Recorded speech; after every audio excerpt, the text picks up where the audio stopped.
What's up, everybody? It's Theo here from Rex Bowling Ball Reviews, and today we're going to check out the finals of the 13th Annual Memorial Day Classic. $10,000, a lot of bowlers, a lot of money, super tough pattern. They take the top 64, top 60, and then 4 from the Desperado, which if you guys haven't had a chance to, make sure you click the link and check out the video of the Desperado. And I had some video of the qualifying block on Saturday from the Memorial Day Classic, right? Okay, so a little bit about the tournament. It's bowled on a 44-foot pattern, we found out. A really tough pattern with an interesting amount of load, and how Mike Eaton Jr. placed this pattern out. So before we start and go into the video, we have a quick little video from Mike Eaton Jr. Let's hear what he has to say about the tournament. Enjoy the video, guys. Also, one more thing to mention, guys. We just hit 50,000 subscribers. Thank you so much. There is a giveaway, so if you go into the description of this video, I have my Instagram page where I'm running one of the giveaways, and the other giveaway is on the Rex Facebook page. You can find both these links in the description below. Alright guys, let's get to it. Alright, well, the Memorial Day event started, this is the 13th annual one. Mike Marks started it, 13 years ago as a way to generate some foot traffic in the place on Memorial Weekend, which is typically a pretty slow time of year for bowling, and especially Michigan. I moved back up here about 5 years ago and started to help them run it. Made some changes with some of the way the prize fund was distributed, and in the oil pattern. The goal was to, it used to be a very top-heavy tournament as far as the prize fund is concerned. I mean, it still is a little bit, but we've really worked hard to boost the bottom part of the prize fund. When I first started helping out, load of cash if you made match play was $75. It's now $400.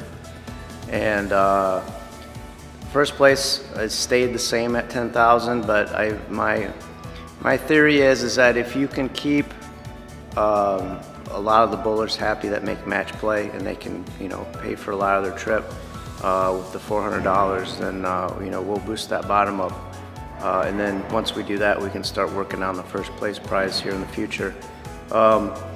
We used to use middle of the road, which was not a sport shot, but more of a challenge pattern put together by Kegel. So I was noticing that there were a lot of consistencies on who was doing well from year to year, and I wanted to make it where there was shot making involved. You couldn't just overpower the pattern, whether you were left-handed, right-handed, two-handed, one-handed. So I incorporated several speed bumps in the body of the pattern, and a big one at the end of the pattern, and I just did that with middle of the road. And we started out, we left the length the same at 39 feet. We had a lot of what I believe was equity between lefties and righties making match play, and even into the finals. And so after a couple years of using that pattern, this year we're using a new one. It's the same pattern, but I stretched it to 44 feet. And again, you see some lefties up there, you see righties up there. You've got higher rev rate guys, tweeners, so I think that no matter how you bowl or what your style is you have to earn it. And that was kind of what my goal was. So I think that the fact that entries keep going up every year and the number of bowlers keep going up every year, even though over in Lockport we had a regional. It used to be a one-day regional. Last year they changed it to a two-day regional, so we lost some entries because guys couldn't just go bowl that on Saturday and show up here on Sunday. If they make the finals, then they're there all weekend.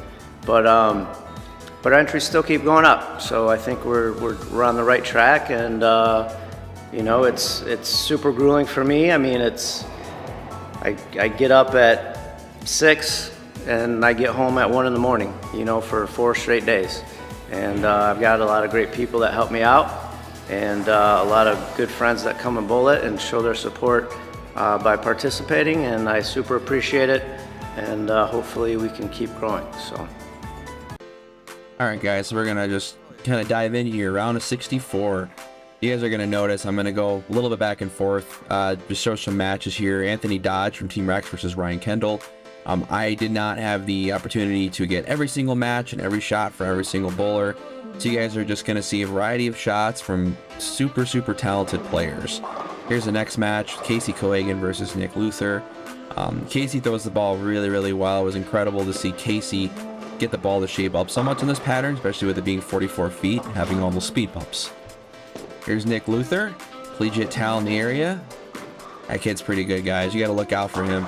Throws a hell of a ball. Super talented. Yeah.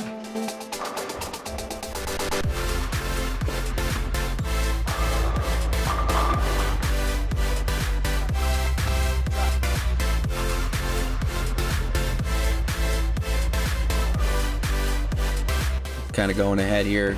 You know, Casey was able to kind of snag the win against Nick Luther in the match as well. And we have Corey Roloffs versus Simon Motes. Corey throws the ball really good. He's got a really smooth release. This was a fun one to watch.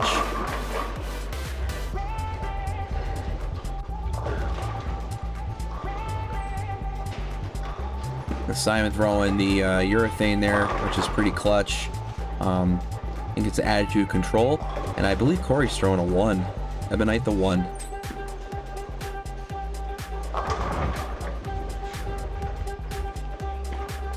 And Simon ended up taking the lead and winning that match. So what's really crazy about this tournament is you guys can just kind of watch where they're playing. They're just really tight angles, right? Like, you did not want to get the ball wide in this tournament, and you definitely want to keep it in front of you. Spare shooting was so crucial too. Here's a match with Chad Reefer from Team Rex against Zach Brandt. Chad did really well in this tournament, guys. He had a great look. That guy's pretty fierce as well. You got Brent Boho versus Ben Hill.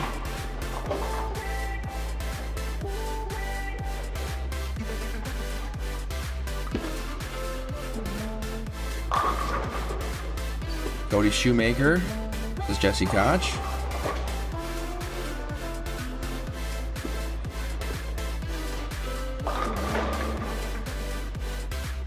So the tournament, you know, there's Zach Newman, Sister Tinsky. Yeah, I'll just kind of continue talking throughout this, you know. So really, really great turnout, you know, thousands of entries. You know, Mike Eaton Jr. does a really, really good job, and so does Spectrum Lanes, Spectrum Entertainment Complex, right? Of just getting this event kind of noticed, getting the word out. We had Prime Edge Media there for live stream coverage, so feel free to check them out. You know, for any sort of media coverage or video production. Gonna talk about Nate Stubler here, right? Nate is awesome. Last year he won the tournament, and I was able to kind of capture his journey as he went through match play here.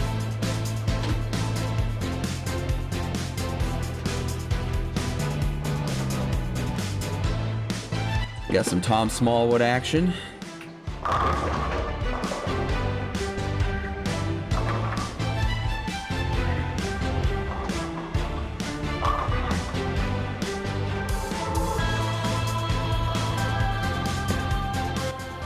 Next year, hopefully I'll be in better shape to kind of bowl this tournament, because it was a lot of fun watching everybody and following their journeys.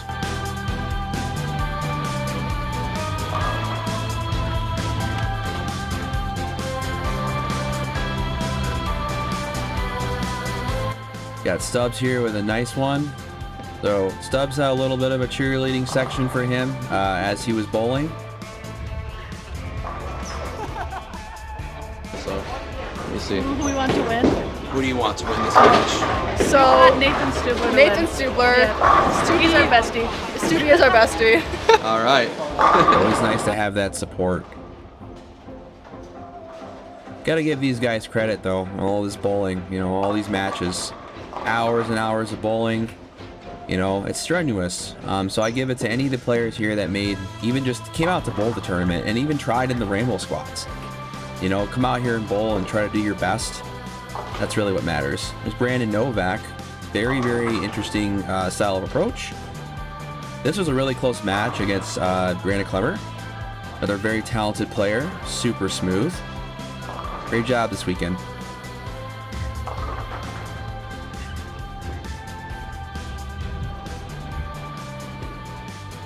Some of our other local talent here from Grand Rapids. Sam Brandt.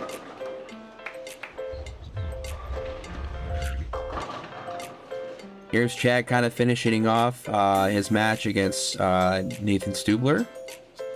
So he got to the round of 16. You know, Chad did really well, but he ended up unfortunately getting really close and losing to Stubler. But this guy is something, guys. Take any advice from anybody? Let's hear it from Chad. Fast racks, baby. All right, brother, so tell us about today, man, or this weekend. Yeah, well, this weekend it was, struggled on the fresh, made some adjustments as the weekend went on, and kind of saw the fresh a little bit different every time. Had a really good look here for a couple matches on the fresh, trying a lot of surface. I was able to kind of play straighter angles and trap it with a couple of primal shocks. Unfortunately, got to a pair here where they just didn't have that same look, didn't chase it far enough in, just didn't have the right hand, didn't have the right ball, and just got beat by a really good bowler, but it was a fun run. So. All right, guys, so there you have it. I really hope you enjoyed this video. This is video 1 of 2 for the Memorial Day Classic match play finals. The next video will feature Tom Smallwood versus Brandon Haney, and then we'll get into a couple other matches in that round of 4, round of 8 as well. All right, guys, thanks again, and looking forward to posting some more content soon, and the slow-mo video for the bowlers of MDC. All right, guys, chat soon.